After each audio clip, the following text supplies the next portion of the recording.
வாழிய செந்தமிழ், வாழ்க நற்றமிழர், வாழிய பாரதமணி திருநாடு. பாரதமணி திருநாடு நேயர்கள் அனைவருக்கும் வணக்கம். நாம் பேனாமன்னர் அமர் கல்கி அவர்களின் சிவகாமியின் சபதம் வரலாற்று நாவலை பார்த்து கொண்டிருக்கிறோம். அந்த வரிசையிலே இன்று பாகம் 2 காஞ்சி முற்றுகையில் 30ஆம் அத்தியாயம் மாமல்லர் யூகம். பாறைகளின் மீது மோதாமல் தெப்பத்தை தீவின் ஓரமாய் செலுத்துவதற்கு குண்டோதரனும் மாமல்லரும் தங்களால் ஆன மட்டும் முயற்சி செய்தார்கள். ஆனால் தெப்பம் நேரே பாறையில் மோதுவதற்கே போவது போல் அதிவேகமாக போயிற்று. தெப்பத்தில் இருந்தவர்கள் செத்தோம் என்று தீர்மானித்தார்கள். சுகபிரம ரிஷி அலறிக்கொண்டு பறந்து போய் பாறையில் மேல் உட்கார்ந்து கவலையுடன் பார்த்தார். தெப்பம் பாறையில் மோதிற்று. பானைகள் சடசடவென்று உடைபட்டன. மூங்கில்கள் நரநரவென்று முறிந்தன. தெப்பம் ஒரு சுற்று சுற்றிவிட்டு தபதபவென்று தண்ணீரில் மூழ்கியது. பாறையிலே தெப்பம் மோதப்போன சமயத்தில் சிவகாமி ஆ என்று சப்தமிட்டு கொண்டு படகில் எழுந்து நிற்க முயன்றாள். அடுத்த கணத்தில் அவள் தூக்கி தண்ணீரில் எறியப்பட்டாள். கண் முன்னால் 1000 மின்னலின் ஒளி போல் பிரகாசமாய் இருந்தது. அப்புறம் ஒரே இருள்மயமாயிற்று. காதில் நோய் என்ற சப்தம் ஒலித்து கொண்டிருந்தது. வெகு நேரமாக தோன்றிய உணர்ச்சியற்ற நிலைக்கு பிற்பாடு ஏதோ உணர்ச்சி உண்டாவது போல் இருந்தது. கால் விரல்களிலே மணல் தட்டுப்படுவது போல் தோன்றியது. பானை தெப்பத்தில் ஏறி வந்தது, தெப்பம் பாறையிலே மோதப்போனது முதலிய விவரங்கள் ஒரு கணத்தில் ஞாபகத்துக்கு வந்தன. உடனே தான் தண்ணீருக்குள்ளே மூழ்கி இருப்பதும் மூச்சு விடுவதற்கு கஷ்டப்படுவதும் உணர்வில் தோன்றியது. ஆகா, மாமல்லரும் மூழ்கி இருப்பார் அல்லவா? 2 பேரும் சேர்ந்துதானே வெள்ளத்திலே மூழ்கினோம். ஒருவர் கையை ஒருவர் பிடித்து கொண்டு செத்து போகக்கூடாதா என்ற எண்ணம் மின்னல் போல் உதித்தது. அதே கணத்தில் ஒரு கரம் அவளுடைய கரத்துடன் தட்டுப்பட்டது. மறுகணத்தில் அந்த கரம் அவளுடைய கையை பற்றியது. ஆகா, அது மாமல்லரின் உறுதியான கரம்தான், சந்தேகமில்லை. நமது கடைசி மனோரதம் உண்மையிலேயே நிறைவேறப் போகிறதா? சண்டையும் சூழ்ச்சியும் வஞ்சகமும் கொடுமையும் நிறைந்த இந்த உலகை விட்டு நீங்கி சொர்க்கலோகத்தில் புகும்போது தானும் மாமல்லரும் கைகோத்து கொண்டு போகப் போகிறோமா? இதென்ன, கால் நன்றாய் ஊன்றுகிறதே. இதோ கூழாங்கற்கள் காலில் தட்டுப்படுகின்றனவே. இதோ திடீரென்று வெளிச்சம். தண்ணீர் வர வர கீழிறங்கி கழுத்து மட்டுக்கும் வந்து மார்பு மட்டுக்கும் வந்து பிறகு இடுப்பு மட்டுக்கும் வந்து விட்டது. ஆனால் பிரபாகத்தின் வேகம் மட்டும் குறையவில்லையாதலால் சிவகாமியை உருட்டி தள்ள பார்த்தது. அதோடு மூக்கிலிருந்தும் வாயிலிருந்தும் தண்ணீர் கொட்டியபடியால் சிறிது நேரம் மிக்க வேதனையாயிருந்தது. இவ்வளவு அவஸ்தைகளுக்கிடையில் தன் கரத்தை மாமல்லர் கெட்டியாக பிடித்து கொண்டு நிற்பதையும், தன்னை போலவே ஆயனர், குண்டோதரன், அத்தை எல்லாரும் வெள்ளத்தின் வேகத்தினால் தடுமாறி கொண்டிருப்பதையும் சிவகாமி கண்டார். சுகர் வட்டமிட்டு கொண்டு கீச் கீச் என்று கத்துவதையும், ரதி எப்படியோ வெள்ளத்திலிருந்து பிழைத்து கரை மீதிருந்த பாறையின் தலையை வைத்து கொண்டு ஏற முடியாமல் கால்களை உதைத்து கொள்வதையும் பார்த்தார். பானை தெப்பம் மோதிய இடத்தில் வெள்ளத்தின் வேகத்தினால் பெரிய பள்ளம் ஏற்பட்டிருந்தது.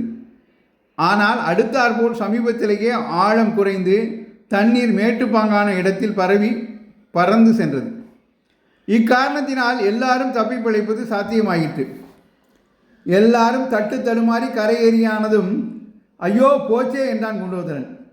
மற்றவர்கள் திடுக்கிட்டு அவனை பார்த்தார்கள்.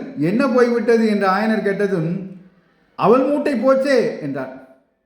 சற்று நேரம் எல்லாரும் கொல்லென்று சிரித்தார்கள். பிறகு புருஷர்களும் ஸ்திரீகளும் துணிகளை பிழிந்து உலர்த்தி கட்டிக்கொள்வதற்காக வெவ்வேறு திசை நோக்கி சென்றார்கள். குண்டோதரனும் குமார சக்கரவர்த்தியும் ஒரு பக்கமாக போனபோது, குண்டோதரா, அவள் மூட்டை போனதை பற்றி அழுகிறாயே, தெப்பம் போய்விட்டது, அதற்கு என்ன செய்கிறது என்று மாமல்லர் கேட்டார்.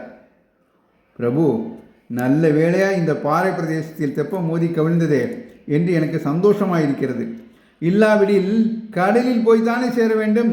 சமுத்திரத்து அலைகளிலே இந்த பானை தெப்பம் என்ன செய்யும் என்றான் குண்டோதரன். இருந்தாலும் தெப்பத்தையும் காப்பாற்றியிருக்கலாம். நீ மட்டும் இன்னும் கொஞ்சம் லாகமாக களி போட்டியிருந்தாள். அப்படி அவசியம் வேணுமென்றால் அதோ கிராமம் தெரிகிறதே, அங்கே பானைகள் சம்பாதித்து தெப்பம் கட்டி கொள்ளலாம் பிரபு. ஆனால் இப்போது தெப்பம் எதற்கு? இந்த வெள்ளம் அடங்குகிற வரையில் இங்கே இருப்பதுதான் நல்லது. அழகுதான் குண்டோதரா, என் சைனியத்தை எங்கேயோ விட்டுவிட்டு நான் இங்கே இருக்க வேண்டும் என்றா சொல்கிறாய்? இவர்களை ஒரு பத்திரமான இடத்தில் சேர்த்தவுடனே நாம் இதே தெப்பத்தில் புறப்படலாம் என்று எண்ணியிருந்தேன். புறப்பட்டு என்ன பிரயோஜனம் பிரபு? இந்த பெருவெள்ளத்தில் எங்கே போகிறது? என்ன செய்கிறது? சைனியம் தாங்கள் விட்ட இடத்திலே இருக்குமா? தென்பெண்ணை கரையெல்லாம் இப்போது வெள்ளக்காடாக இருக்குமே. அதனால்தான் அவசியம் நான் போக வேண்டும். பரஞ்சோதியும் மற்றவர்களும் என்னை பற்றி என்ன நினைப்பார்கள்? என்ன நினைப்பார்கள்? தாங்கள் பத்திரமாக இருக்க வேண்டுமே என்று தான் நினைப்பார்கள். அவர்களை பற்றி தங்களுக்கு சிறிதும் கவலை வேண்டியதில்லை. ஏறி உடைத்து கொண்ட செய்தி அவர்களுக்கு நல்ல சமயத்தில் போய் சேர்ந்திருக்கும். துணிகள் உலர்ந்து கொண்டிருக்கையில் குண்டோதரன் தன்னுடைய வரலாற்றை மாமல்லருக்கு விவரமாக கூறினான். நாகநந்தி விஷயமாக ஆதியில் சக்கரவர்த்திக்கு சந்தேகம் ஏற்பட்டு அதன் பேரில் ஆயனர் வீட்டுக்கு சத்ருகனன் தன்னை காவல் போட்டதில் தொடங்கி முதல் நாள் இரவு நாகநந்தியை தொடர்ந்து ஏரிக்கரைக்கு போய் அவருடன் துவந்த யுத்தம் செய்தது வரையில் விவரித்தான். அப்போது ஒரு அதிகார குரல் தன்னை எச்சரித்ததையும் அதன்படியே தான் திரும்பி வந்து வயோதிக புத்தபிக்ஷுவை வெள்ளத்தில் தள்ளிவிட்டு தெப்பத்தை கைப்பற்றி கொண்டு வந்ததையும் விவரமாக கூறி முடித்தான். குண்டோதரன் கூறியதையெல்லாம் கேட்டு மகோந்திர பல்லவரின் முன் யோசனையிலும் ராஜதந்திரத்திலும் மாமல்லருக்கு இருந்த மதிப்பு பன்மடங்கு அதிகமாயிற்று. குண்டோதரனுடைய சாமர்த்தியத்தை பற்றியும் அவர் மிக வியந்து பாராட்டினார். ஆனால் நீ அந்த வயோதிக பிட்சுவை தெப்பத்திலிருந்து தள்ளியது மட்டும் எனக்கு பிடிக்கவில்லை குண்டோதரா. அந்த பாவத்தை ஏன் செய்தார் என்று கேட்டார். அது பாவமில்லை பிரபு, பெரிய புண்ணியம்.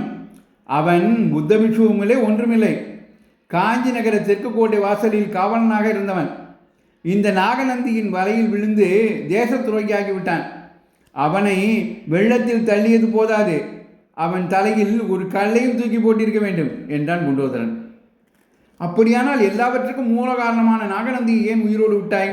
அவரையும் கொன்று விடுவதற்கென்ன என்று மாமல்லர் கேட்டார். பிரபு, எப்படியும் அந்த நாகப்பாம்பை கொன்று தீர்த்து விடுவது என்றுதான் எண்ணியிருந்தேன். ஆனால் சண்டையை நிறுத்து என்று இருளில் கேட்ட அதிகார கொள்ளின் கட்டளையை மீற முடியவில்லை. ஆகையினால்தான் உடைப்பிலே தள்ளிவிட்டு வந்தேன். யார் கண்டார்கள்? உடைப்பு வெள்ளத்தில் அந்த வேஷதாரி பிட்சு மூழ்கி ஒளிந்து போயிருக்கலாம் அல்லவா? கூடாது குண்டோதரா, கூடாது. அப்பேற்பட்ட பாதகனுக்கு அவ்வளவு சுலபமான மரணம் கூடாது. அந்த கள்ள பிட்சுவால் ஆயனரும் சிவகாமியும் எப்பேற்பட்ட அபாயத்துக்கு உள்ளாகி விட்டார்கள். பிரபு, மன்னிக்க வேண்டும். நாகநந்தியை பற்றி இவர்களிடம் ஒன்றும் பிரஸ்தாபிக்காமல் இருப்பதே நலம். இவர்களுக்கு விஷயம் ஒன்றும் விளங்காது. வீணில் மனத்துன்பம் அடைவார்கள். மாமல்லர் அதை ஒப்புக்கொண்டார். பிறகு, ஏரிக்கரையில் உனக்கு கட்டளையிட்ட குரல் யாருடையது என்று தெரியவில்லையா என்று கேட்டார். யூகித்தேன் பிரபு, ஆனால் தங்களிடம் சொல்ல தைரியம் இல்லை. மன்னிக்க வேண்டும் என்றான் குண்டோதரன். எச்சரித்தவர் மகேந்திர சக்கரவர்த்தியாக இருக்குமோ என்ற எண்ணம் ஏற்கனவே அவர் மனதில் தோன்றியிருந்தது. குண்டோதரனும் அப்படியே யூகிக்கிறான் என்று இப்போது தெரிந்தது. மாமல்லரின் உள்ளத்தில் மகிழ்ச்சி, வெட்கம், வேதனை ஆகிய உணர்ச்சிகள் ஏக காலத்தில் உதயமாயின. குண்டோதரனை எச்சரித்தது மகேந்திர சக்கரவர்த்தியாக இருக்கும் பட்சத்தில் சைனியத்தை பற்றி கவலைப்பட வேண்டியதில்லை. எல்லாரும் காப்பாற்றப்பட்டிருப்பார்கள். ஆனால் நம்மிடம் நம்பிக்கை இல்லாமல் தானே அவர் தொடர்ந்து வந்திருக்க வேண்டும். அதற்கு தகுந்தாற்போல் இருக்கிறதல்லவா நம்முடைய காரியமும். நதிக்கரையிலே சைனியத்தை நிறுத்திவிட்டு தனியாக வந்து வெள்ளத்திலும் சிக்கி கொண்டோம் அல்லவா? சக்கரவர்த்தியை மறுபடி சந்திக்கும் போது அவர் முகத்தை எவ்விதம் ஏறிட்டு பார்ப்பது? இதற்கு மாறாக இன்னொரு வித சிந்தனையும் உண்டாயிற்று. எது எப்படி வேணுமானாலும் போகட்டும், என்ன அபகீர்த்தி அவமானம் ஏற்பட்டாலும் ஏற்படட்டும், இந்த ஒரு நாள் ஆனந்த வாழ்வுக்காக எதைத்தான் சகித்து கொள்ளக்கூடாது? இனி வருங்காலமெல்லாம் இந்த ஒரு தினத்தின் இன்பமயமான வாழ்க்கையை நினைத்து நினைத்து பார்த்து மகிழ்ச்சி அடையலாம் அல்லவா? பிரபு, நடந்தது நடந்துவிட்டது. இனிமேல் நடப்பதை பற்றி தான் யோசிக்க வேண்டும் என்று குண்டோதரன் கூறி மாமல்லரின் சிந்தனையை கலைத்தான். வேறு என்ன யோசனை செய்ய இருக்கிறது? வெள்ளத்திலே வந்து மாட்டிக்கொண்டு விட்டோம். இங்கிருந்து போகும் வழியை தேட வேண்டும். பிரபு, இன்றிரவு தங்குவதை பற்றி முதலில் யோசிப்போம். திறந்த வழியிலே தங்க முடியாதல்லவா? இரவு மழை பிடித்து கொண்டால் என்ன செய்கிறது? எங்கே தங்கலாம் என்று நினைக்கிறாய்? அதோ சற்று தூரத்தில் ஒரு கிராமம் தெரிகிறது. அங்கே போய் முதலில் நான் விசாரித்து கொண்டு வருகிறேன். அப்படியே செய் என்றார் மாமல்லர். அப்போது மாமல்லா மாமல்லா என்று சுகரிஷியின் குரல் கேட்டது. அந்த குரல் வந்த வழியே சென்ற மாமல்லர் பாறையில் அருகில் மகிழ மரத்தடியில் சிவகாமி தனியாக உட்கார்ந்திருப்பதை கண்டார். அவள் அருகில் தாமும் உட்கார்ந்தார் என்று இத்துடன் மாமல்லரின் ஊகம் என்ற இந்த அத்தியாயத்தை நிறைவு செய்கிறார். திரு அமர் கல்கி அவர்கள். பேனாமன்னர் அமர் கல்கி அவர்களின் சிவகாமியின் சோதம் வரலாற்று நாவலை தொடர்ந்து கேட்டு மகிழ பாரதமணி திருநாடு சேனலை பின்தொடருங்கள்.